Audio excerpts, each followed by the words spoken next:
Hello అండి. ఈరోజు బియ్యం పిండితో వడియాలు. ముందుగా 2 ఇంచుల అల్లం, ఒక 5 పచ్చిమిర్చి, ఒక స్పూన్ జీలకర్ర అలా కచ్చా పచ్చాగా మిక్సీ పట్టుకోవాలి.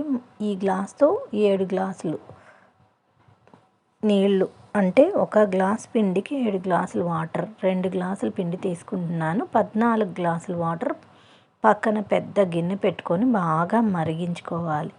ఇప్పుడు ఇక్కడ ఒక 4 గ్లాసులు వాటర్ తీసుకొని ఈ పిండి మిక్స్ చేసుకోవడానికి వాడుకుంటున్నాను. ఇవి మామూలు నీళ్ళే, వేడి నీళ్ళు కాదు. ఇవి చల్లటి నీళ్ళల్లోని ఈ పిండిని ఉండలు లేకుండా కలుపుకోవాలి.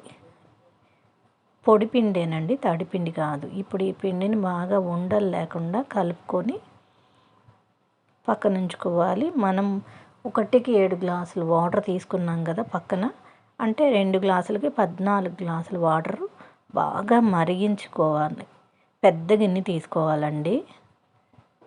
మనం తీసుకునే వాటర్కి డబల్ ఉండాలి గిన్నె సైజు.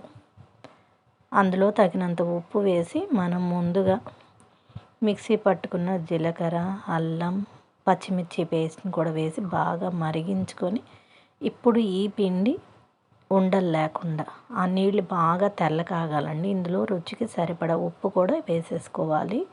ఉప్పు చూసి వేసుకోండి, తగ్గితే మళ్ళీ వేసుకోవచ్చు. ఇప్పుడు తెల్ల కాగుతున్న వాటర్లో పచ్చిమిర్చి, జీలకర్ర, అల్లం బాగా మరుగుతున్నాయి. చూడండి నీళ్ళు ఎలా మరుగుతున్నాయో. ఈ మరుగుతున్న నీళ్ళల్లో మనం ముందుగా కలుపుకున్న పిండిని వేసి ఉండలు లేకుండా దగ్గరుండి బాగా ఉడికించుకోవాలి.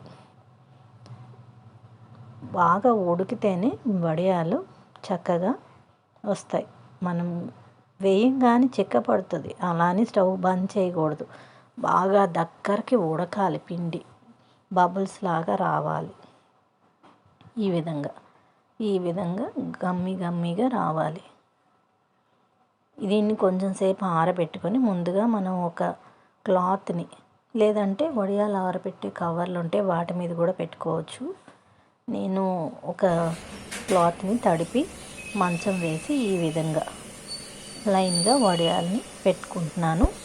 ఇవి బాగా ఎండ వస్తే ఒక్క రోజులోనే ఎండిపోతాయండి, లేదంటే 2 days అంతే. తర్వాత వీటిని తిరగేసి నీళ్లు చల్లి తీస్తే, ముందు వడియాలు అంటుకుపోయినట్టుంటే కంగారు పడద్దు. తిరగేసి నీళ్లు చల్లాలి, వడియాల మీద వచ్చేస్తాయి.